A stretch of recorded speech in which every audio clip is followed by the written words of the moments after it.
Kashmiri saint, poet, and mystic. With the permission of the chair, I would like to take a moment to share the context in which I write my work. Dear friends, I speak from a specific location in my sphere of work, geographically from the far east of Manipur, a borderland state in India's northeast. At the moment, our state is enduring hardships and difficult turbulence.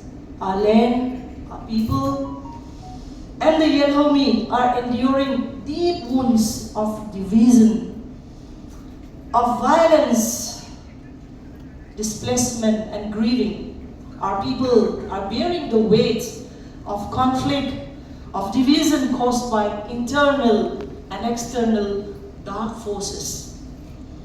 I grew up as a person, as a Yelhomi, amid a cycle of ongoing violence for over many decades. However, the last 2 years, since 3rd May 2023, it has become more darker and more sinister.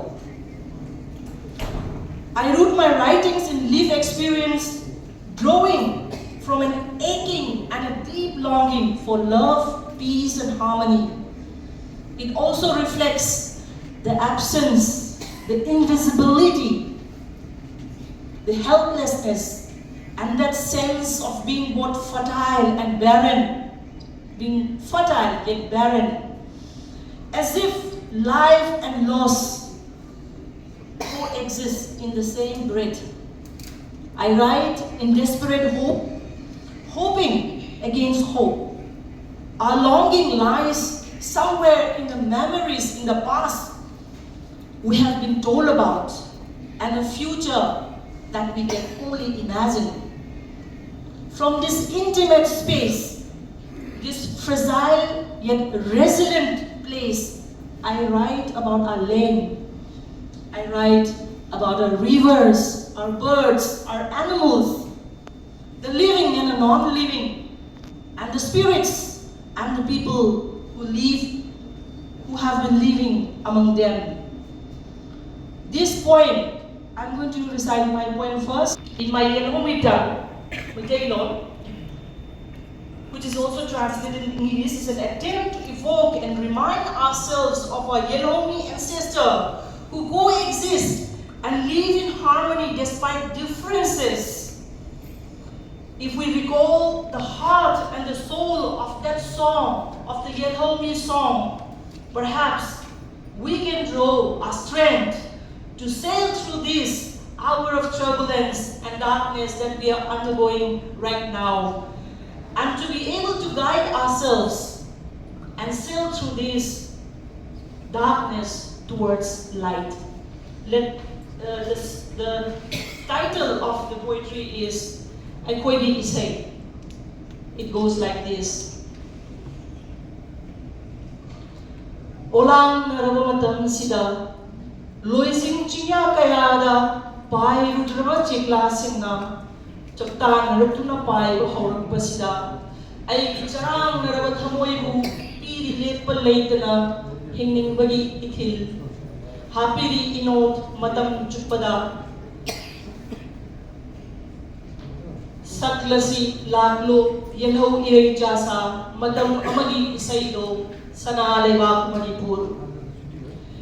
Ibu ibengi pambak sida che liban lai ze ichel kaya pak lawan pat sibu tanik thalalasi chingdol awam basingsu asang bapizu lighting lasi sambanarba atiya makha sida chakta naduna leidiba irei jasa saklasi laglo nahawnana matam amagi isaido sana lewa Manipur.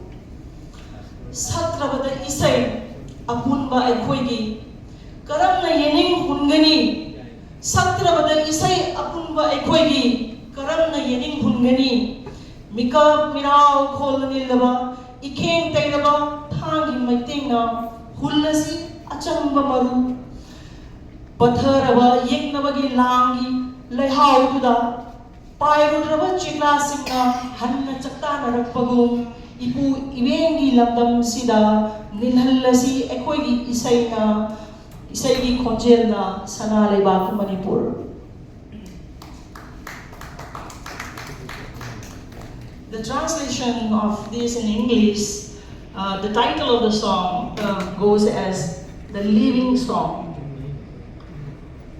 In these churning days, the sight of the birds, which once used to flock on these wetlands, gently fondle my soul, arousing the spirit of life, and leavens this flesh.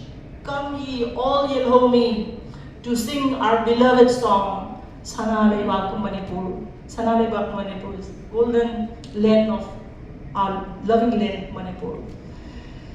Let these streams and lakes on the lap of our Ipudho and Ibendho fill with warmth and love of nature.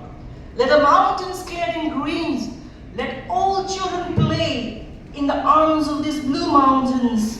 Under the turquoise sky, come ye, all mortals of this land, to sing again with vivified drums, Santhalembi Manipur. How then would spring sprout if we leave our tune and rhythm? How then would spring sprout? How then would our spring sprout if we leave our tune and rhythm? Defying the tune of the roads, defying the mouth of the roads and bruises, let it sprout and grow tall on this fertile soil of the defeated ploys of the poison. The sight of these birds that once flocked is the reckoning of the echoing drums in these wild hills and vales of Ipu Iben, in heaven and earth. Once again, we sing our song, Santhalembi Manipur. With the permission, can I recite another second? This will be my last point for this session, for this slot. It is in English. The title of the second poem is Road to Home. In this poem, I have made an effort to understand the different shades of what we call home. Home, a space where you and me, each one of us, live in comfort. We comfort ourselves and our kin. And however, it could have another meaning for some people. For those who are fighting to secure the home, there is another group of people who are fighting to secure the home. For women fighting abuses, this comforting place called home is shattered by greed and insatiable desires. So the title of the poem, Road to Home, and it goes like this. Is the road to home a bloody path, airy yet firm in my heart, passing through the wilds and rivers, cold feet and burning desires, kings with steaming stew by the fire, is my home where I want to be. Warriors of all shades fought hard, swords or guns, both bloody as can be. Some longing for mustard sack and roti, some to savor with steaming rice and meat. All monk can't replace the warmth of home. The cozy living room looks strange, talks in sweet, deceitful words, perhaps to subdue.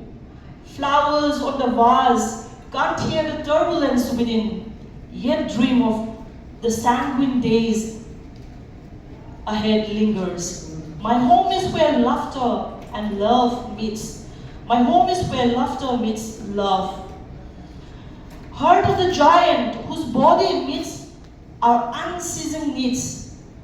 But this insatiable giant wears away our being bit by bit, sprouting darkness in our feeble heart, grappling it like hell to unfathomed freedom, as we have promised to our kings to release the stew by the fireplace is the road to home a bloody path.